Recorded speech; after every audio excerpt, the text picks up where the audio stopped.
joined now by Lukhona Mnguni, political analyst and also, of course, anchor of On the Spot, which is every Sunday at noon right here on eNCA. Lukhona, thank you so much for joining us. So the president's saying there that he has never stolen money, never will, and also saying never taken taxpayers' money, I think alluding to the fact that if there were any tax clearance issues, suggesting that it's not an issue.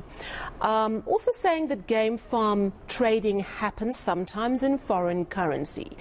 In your mind, is this enough of an explanation, enough of an assurance that the president has done no wrong? Good evening, Sally. Of course, not just only my mind. I think on anyone's mind, this is definitely not enough. Doesn't do justice to the questions that are before us. I think the president is misdirecting us deliberately because he knows there's so much anger towards corruption, and therefore people will say, oh, it's his own money, let him keep it and, do as he pleases. That's not the case here. There are two principal issues. One, it's him holding foreign currency in his private residence to the tune of millions of rands on exchange, and whether or not that money had been there much longer than the date or weekend that is in question of the game auction, for example, and therefore that triggers all the other things that the Democratic Alliance has sort of alluded to. Your South African Revenue Services, your South African Reserve Bank, they need to come in and tell us whether, there was legality in what the president did. Did he declare? He says it was proceeds. So money exchange, there was a trading, and there was an income that accrued to him. Did he declare this income, and so that he can be taxed appropriately? The second issue is what Amabungane have been highlighting significantly in their report and their interviews that they've conducted since their report, is whether or not there was a cover-up of this incident of burglary. So we know now there was money in the president's home, there was a burglary. We also now know from the president that did happen. What we're not hearing from the president is whether or not he called his counterpart in Namibia, the president there, to try and get his intervention. What we don't get from the president is whether or not the South African authorities refuse to cooperate with a mutual legal assistance application from the Namibian authorities. What we also don't know from the president is whether or not the head of his presidential protection unit was involved in this issue, did travel to Namibia to meet one of the suspects, and interrogated them. The president is not telling us whether or not his own domestic worker and related people were apprehended and they were indeed made to, to testify to those who interrogated them, and then were given money for silence. Yeah. Now, these are serious allegations, Sally, and I think we are literally nowhere near the answers that we need. So UDM leader Bantolemis is saying today that he thinks the president should take a sabbatical while this issue is cleared up. In terms of the ANC's own step-aside rule, should he be doing that?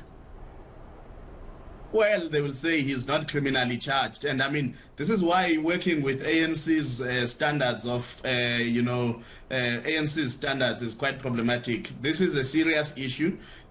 We do need Parliament to intervene on this matter as urgently as possible.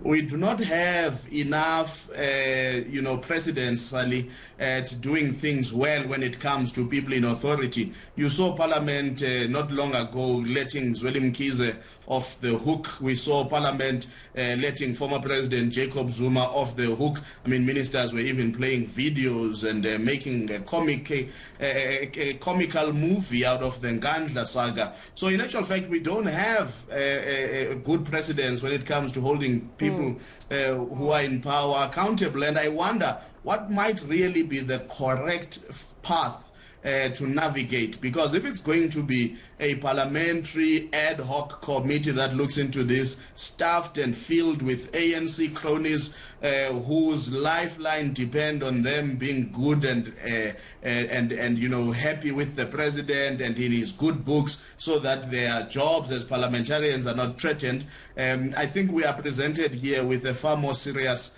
issue as a country, and the authorities in these independent institutions like SARS, the Reserve Bank, probably need to step up more and get their show on the road. They can't rely on Parliament on this one, Sally. Unfortunately, I am most skeptical if that's where we will rely for accountability on so serious an issue. Yeah, so we need to hear from SARS, from the Reserve Bank. Also, of course, the police are duty-bound to investigate after Arthur Fraser laid that complaint and produced his evidence and a very detailed affidavit. These are serious issues legally. But let's look at the politics. Do you see a political motive in Arthur Fraser bringing this to light now? And if so, do you see it as part of this anti-Cyril Ramaphosa movement? What do you see as his motive, if there is a political one? Well, Sally, there will always be motives on anything that involves the contestation of power. Even those who do good, they still have a motive in mind and an outcome that they desire. So this motives narrative, I think, must be treated within that broad understanding that where power is contested, there will always be motive. Now, Fraser is not a politician. If there is motive, it means that he is aiding and abetting other politicians that he may seek favor with, or he might have been closer to them and so on.